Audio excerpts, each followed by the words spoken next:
A reading from the Holy Gospel according to Matthew. Jesus said to his disciples, "The kingdom of heaven is like a treasure buried in a field, which a person finds and hides again, and out of joy goes and sells all that he has and buys that field. Again, the kingdom of heaven is like a merchant searching for fine pearls. When he finds a pearl of great price, he goes and sells all that he has and buys it. Again, the kingdom of heaven is like a net thrown into the sea, which collects fish of every kind. When it is full, they haul it ashore and sit down and put what is good into buckets. What is bad they throw away. Thus it will be at the end of the age. The angels will go out and separate the wicked from the righteous and throw them into the fiery furnace, where there will be wailing and grinding of teeth. Do you understand all these things?" They answered, "Yes." And he replied, "Then every scribe who has been instructed in the kingdom of heaven is like the head of a household, who brings from his storeroom both the new and the old." The Gospel of the Lord.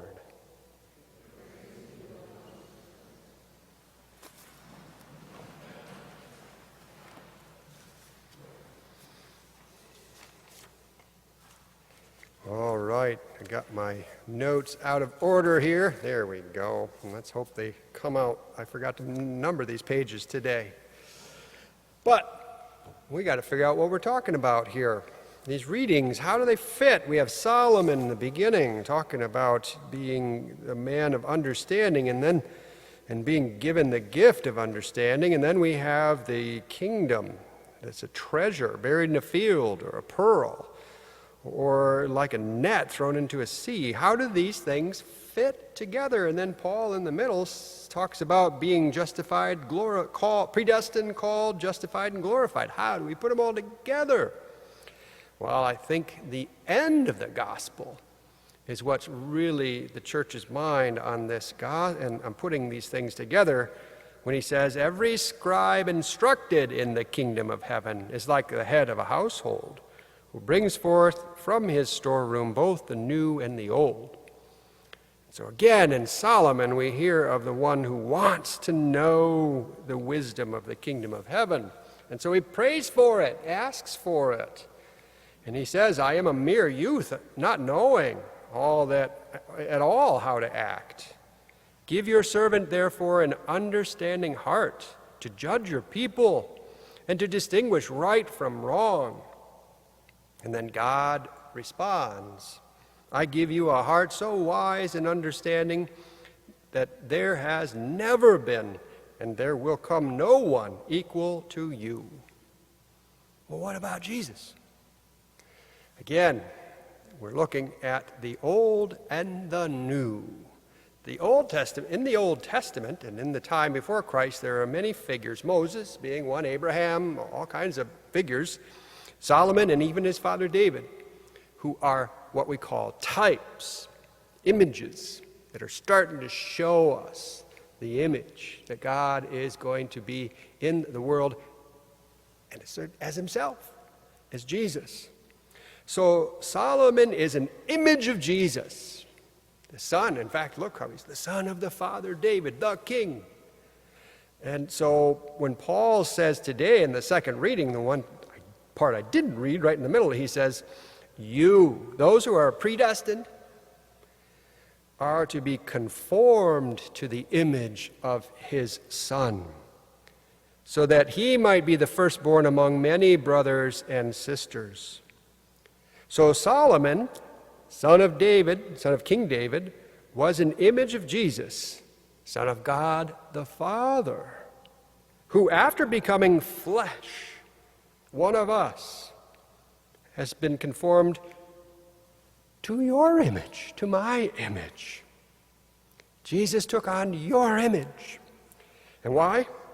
He took on your image in the world so that you and me can become his image in heaven.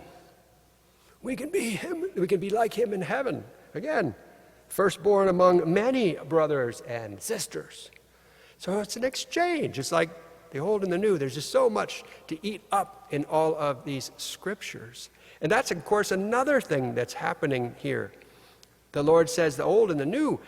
How many times have we read this passage and in times past there's something else that popped? Well, that's still good. That was an important opening to the Lord. Anytime we've read something and all of a sudden something new comes out of it, it doesn't mean you say, okay, well, that last thing that opened, that really moved my heart, that doesn't matter. This one matters. They both matter. The Lord is always opening up the new and not wanting us to toss out the old. And so now he goes on again. We'll go back to this last part of the gospel.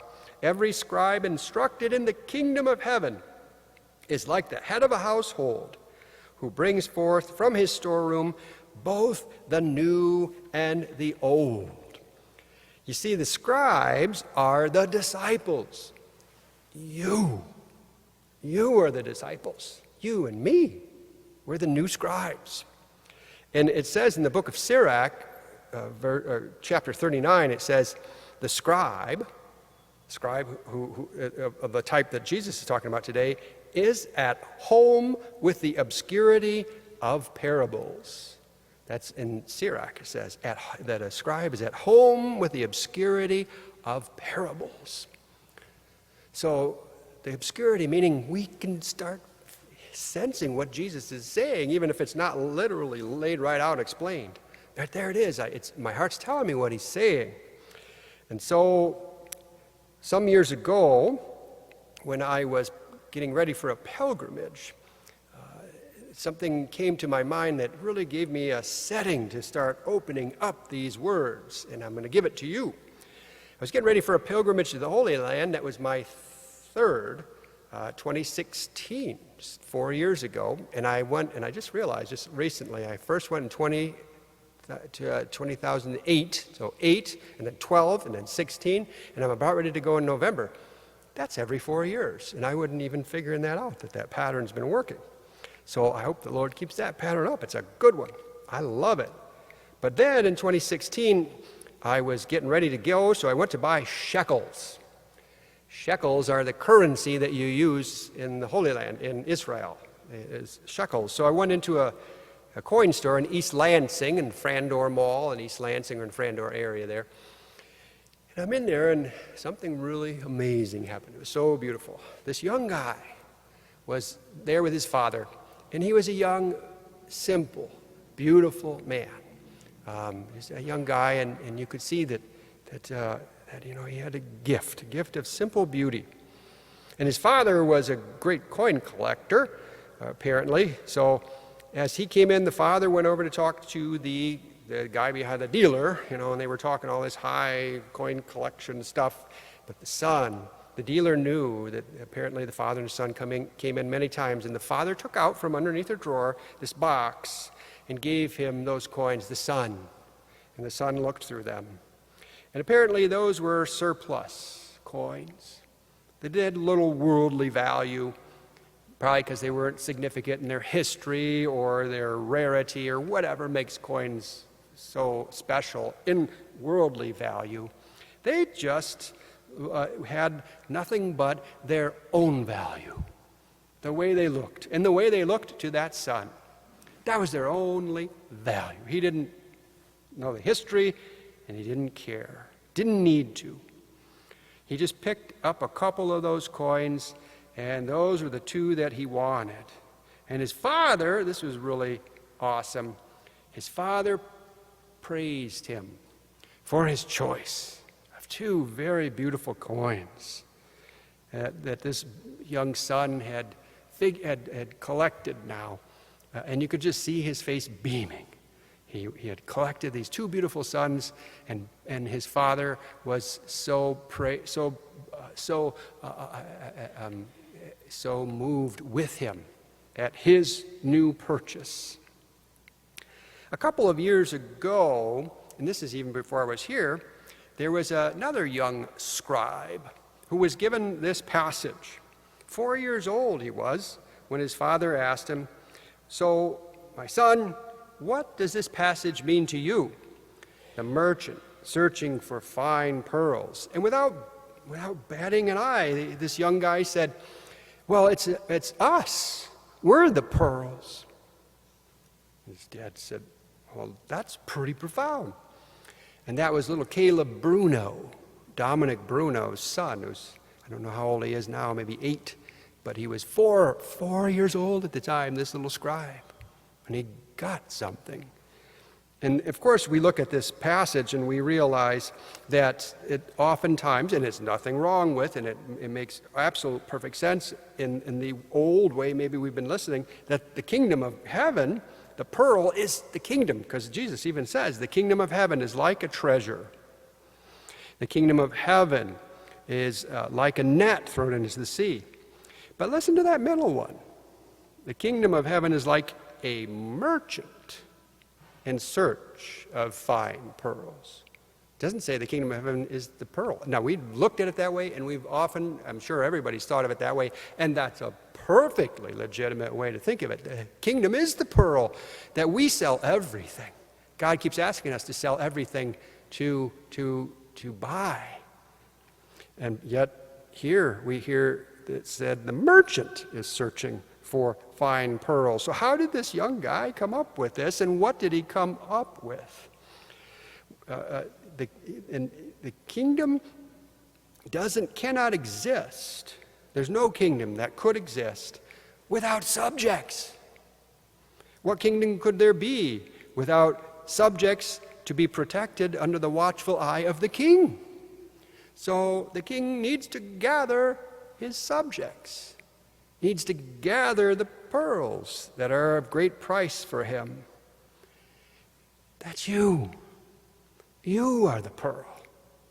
You're the pearl that he said to his father, Father, I'll sell everything. I'll give everything I have here for that pearl. I'll give it all. I don't want to hold anything back, Father. Every ounce of blood I will pour out for that pearl. Look at this pearl, Father.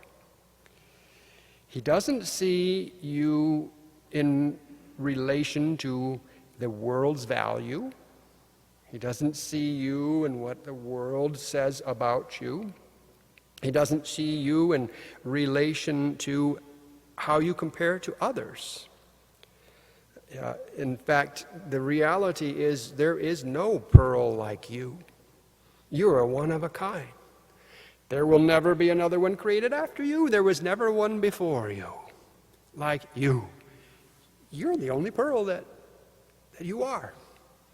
And he looks at you and he has found something, a treasure. So now, before we we all get excited about how amazing this is, let's look at this other passage again. The net that gets thrown into the sea and pulls up all kinds of things. And some good things are thrown into the buckets, and some are tossed away. And of course, the Lord does make the point that this will be the wicked and the righteous. But does that have to wait? Do we have to wait until then? The reality is that there is a way in which they can toss that out for us right now.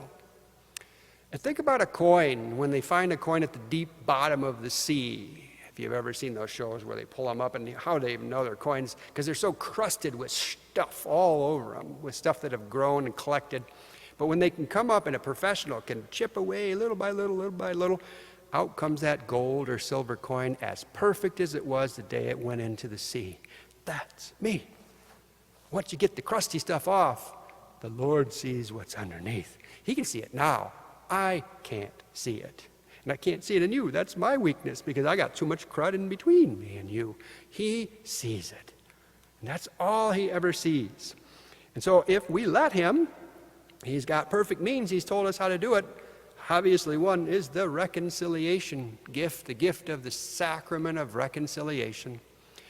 The gift of the Eucharist, which can heal us from our venial sins every time we come to the Lord.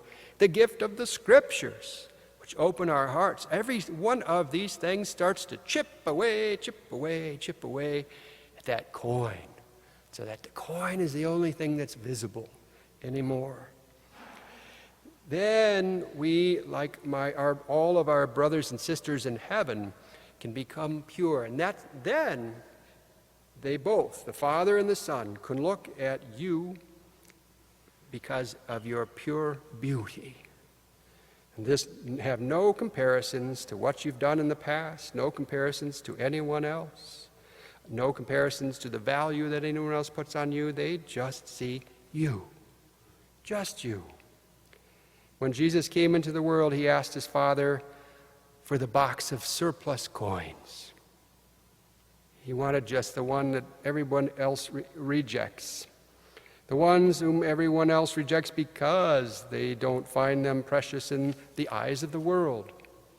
And only he and his Father are able to see the true beauty.